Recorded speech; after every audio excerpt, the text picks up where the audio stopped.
Hello, it's Sam Hansen with the Gaylord-Hansen team at CrossCountry Mortgage. Wanted to send out another message today about the housing market, the lending market, and what's happening. I recently did a video where we talked about all the negative headlines for the past 7 or 8 years and how the media just loves the negativity of pumping out, false information about the housing market and the lending market. And I talked about, some of the net worth somebody might have lost if they did that. So we're getting a lot of questions right now about renting versus buying. Should we wait? The interest rates have gone up. And I always start with the premise that rent prices rise and 30-year fixed mortgage payments do not. So let's start with that premise. And the other premise is, let's look at the forecasts of the major institutions that are still forecasting home prices to rise 6, 7, 8% in the next year. Now that's a lot lower than the 20, 21% we've been seeing over the last year or two. But that's actually a welcome thing. We just can't have home prices continue to go up, 20% per year. So 7, 8% is very welcomed.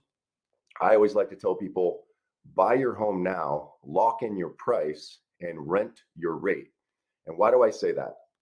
Well, there are significant indicators that we're entering a recession. Historically, every single time we're in a recession, interest rates drop. So if you lock in a price now and you lock in a 30-year fixed mortgage, it's highly likely that at some point in the future, call it 6, 12, 18 months, you're going to be able to take advantage of a lower rate based on a recession and the interest rates decreasing, in which case you could lower your housing payment again.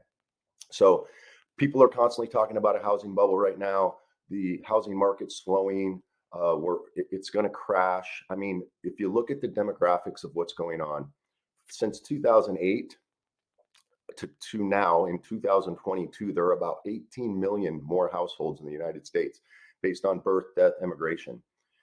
Back in 2008, there were about 3.5 to 4 million homes for sale when the prices did have a major correction. Right now, there's just over 1 million homes for sale, with almost 18 million more households after them. So just supply and demand is telling us that it's very highly unlikely that home prices are going to correct down anytime in the near future. So get the facts, get accurate information, do the analysis of how much rents are rising in your specific area, do the analysis of how much your mortgage payment is locked in on a 30-year fixed mortgage, how much money is going to principal reduction, and really look at the math of it and not the media headlines. And we can help you with that. So if you have any questions, you can call us at 858-259-8700. Thanks.